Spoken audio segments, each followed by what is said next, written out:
What fact totally changed your perspective? Story 1. Most people are too wrapped in their own lives and insecurities to focus on your little stumbles. Try to think of other people's embarrassing moments. It's actually quite hard to do. And if I do think of something, I don't dwell on it or give it more than a fleeting thought. It's usually no big deal. It's kinda nice to know that no one really gives a care. And maybe that one cringy thing I said once isn't actually that big of a deal. Related note, when I realized that I would never talk to someone the way I talk to myself, it was a little light bulb moment. Self-compassion is a long road. Edit, to thank you for the gold and to say, I'm sorry that not everyone is kind and that some of you are stuck in environments where people do make you feel small. I'm not discounting that or saying that it doesn't happen. I just think that it's maybe part of a different conversation. I'm also not endorsing not giving a frick about other people. My whole and only intention was just to nudge you in the direction of being a bit gentler on yourself. I learned to treat myself the way I treat my nieces. When they make mistakes, do I talk down to them? Nope. I encourage them to do better next time. Do I ever call them out of their name for any reason? Nope. So I can't do that to myself. Do I constantly point out their flaws to them and make them feel bad about them? Nope. So I'm not allowed to do that to myself, and so on. That changed my life for the better. It gets hard sometimes, but then I have to realize that I can't be a bully to myself. It's not fair to me, and I don't deserve that. Although, like you said, there are situations where people are kind of trapped with people who constantly put them down. That is definitely a different discussion, but I couldn't agree more that if people treated themselves and their mistakes better, people would be a lot happier in life. We all make mistakes. We're only human. There's no need to beat ourselves up for them. Story 2.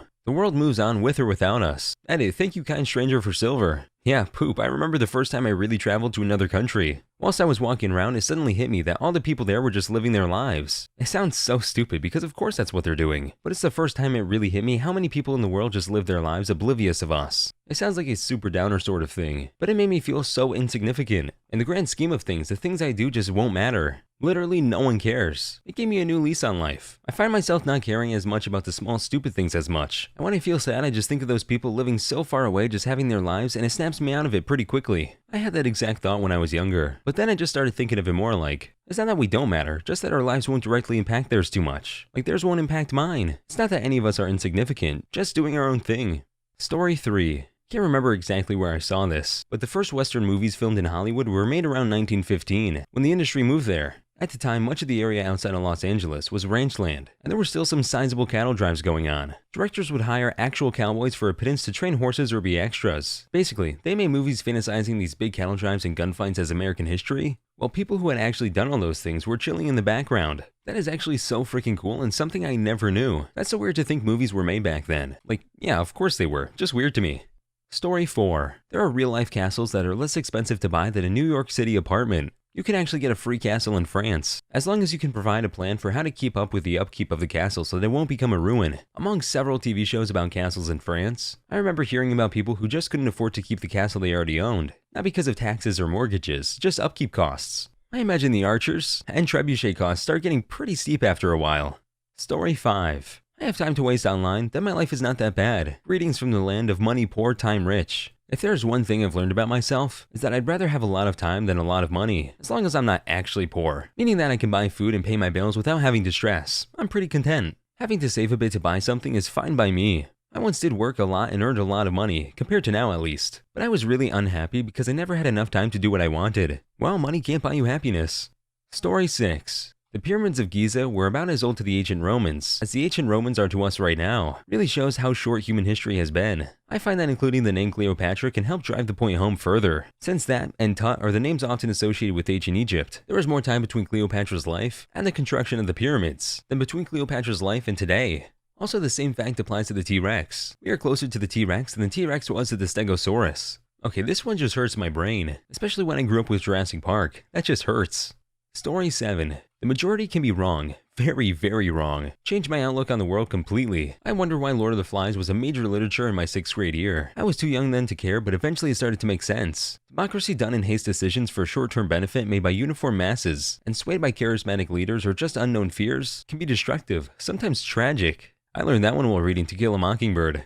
Story 8. There are planets out there without suns. Planets that are hurtling through a space in absolute total darkness. Imagine being there. When people drive drunk in the countryside, they'll sometimes drive without lights on, in order to avoid being spotted in the distance by cops. I feel like there's a comparison to be made between these people and your hurtling planets. Story 9. How strong gravity is at a neutron star. If you were to stand up on one, you'd be flattened at a subatomic level. What's really cool is that it wouldn't just crush you. It would crush you so hard that the molecules that make up your body would stop obeying what we typically think of as fundamental laws of particles. Everyone goes on about black holes. Neutron stars are cool as heck. Black holes are just eerie, and now neutron stars scare the frick out of me. Story 10. Time doesn't stop. That speech I'm about to give in front of my class and I'm sweating balls over in the next 2 minutes, it's gonna be done with. 2 minutes is 2 minutes. This has helped me so very much in life. I always tell myself the same thing. This time tomorrow, it'll be in the past. A distant memory. I've just gotta get through it, but it will be over. I hope your speech went well.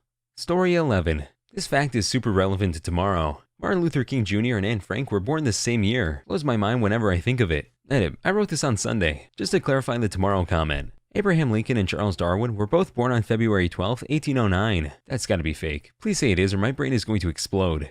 Story 12. The Mythbusters didn't get along. You could see it a bit in the show, but I really didn't know the extent of it. Edit. Didn't clarify before. Just Jamie and Adam, not the rest of the crew. My mother watched one episode of Mythbusters when it was still active. She told me they did not really like each other. I thought she was wrong. Like, how could they not like each other? They worked together making one of the greatest shows on earth. Turns out rule number 1 still applies. Mom is always right. Never really watched Mythbusters, but dang, that's pretty sad. Story 13. Knowing that the way someone treats you is often a reflection of their own problems or issues and quite possibly has nothing to do with you. Edit. Thank you for the gold. Some of the best advice I've heard is, sometimes you just end up as collateral damage in someone's war with themselves. That is now one of my new favorite sayings. I don't know how I've never heard it before. Story 14. The deepest mine is about 2.5 miles. If the Earth was an apple, humans have drilled far down enough to pierce the skin. The Koala super deep borehole is about 7.5 miles deep, and it collapsed from heat and pressure despite being just 9 inches in diameter. We're not going to have a tunnel to China anytime soon.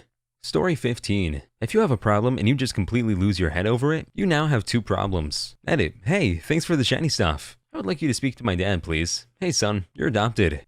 Story 16. Friends don't last forever. My mindset for this is that just because friends don't last forever, doesn't mean that the memories and feelings we have for each other don't. I'm still thankful they were there, at least for a while. Although it sucks and is sad that they're gone, it's much better than not having them in the first place.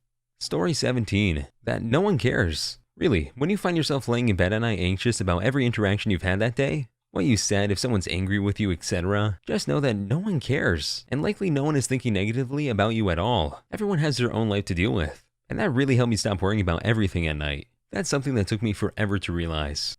Story 18. People probably aren't always judging your every move. Better yet, if you're in your own head about others possibly judging you, just consider that most people aren't judging you because they're too busy in their own heads, worrying that you're judging them. Boy, do I hope so, or I got some years of worrying to catch up on. Story 19. There is this very big number called Graham's number. The entire freaking universe does not have enough space or atoms for you to write down every digit. Just make it a smaller font size, silly, and single space.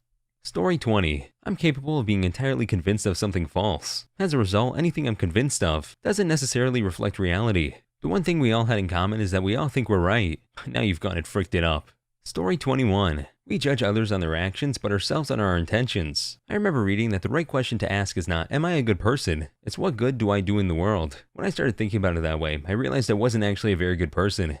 Story 22. 1,000 seconds equals 16 minutes. 1 million seconds equals 11 days. 1 billion seconds equals 32 years. I don't believe you. I'm going to start counting right now to fact check this. I'll report my findings when I have finished. Reminds me of 32 years. Story 23. The longest a nicotine craving will last is 180 seconds. That means all I need to do is resist for 3 minutes. My last cigarette was January 25th, 2008. July 24th, 2014. Stay strong. You still got this. I'm so proud of you guys. Story 24. My fly being down during the presentation I thought I nailed. Don't be ridiculous. That's why you nailed it. We can't say no to someone with balls that big. Story 25. Maybe the people that you think don't like you think you don't like them. A lot of people think I hate them. Truth is, I have a hard time opening up to people, so I push them away even though I do like them. Maybe you should show them this and make some friends. Story 26. People will typically try to insult you with what hurts them the most. Classic projection. Story 27. If you shuffle a standard deck of cards, it is most likely the only time that sequence of cards has ever been shuffled in the history of cards. I am not a very good shuffler. Story 28. A 12-ounce can of soda pop has 20 packets of sugar in it. Frick, I should be dead. Story 29. It took mankind 4 times longer to switch from copper swords to steel swords than to switch from steel swords to nuclear bombs. I don't know if I should be fascinated by this or terrified. Story 30. You have an increased chance of getting murdered or unaliving yourself if you win it big in the lottery, and I think the chances have increased quite dramatically. In this day and age, absolutely. Story 31. That a simple interaction with a stranger can make their day, or yours. Story 32. There will always be more things that need to get done than I have time for. Story 33. Everywhere in the universe looks like the center of the universe. Hope you guys enjoyed the video. Please like and subscribe for more videos to come, or else this spider will be in your bed tonight.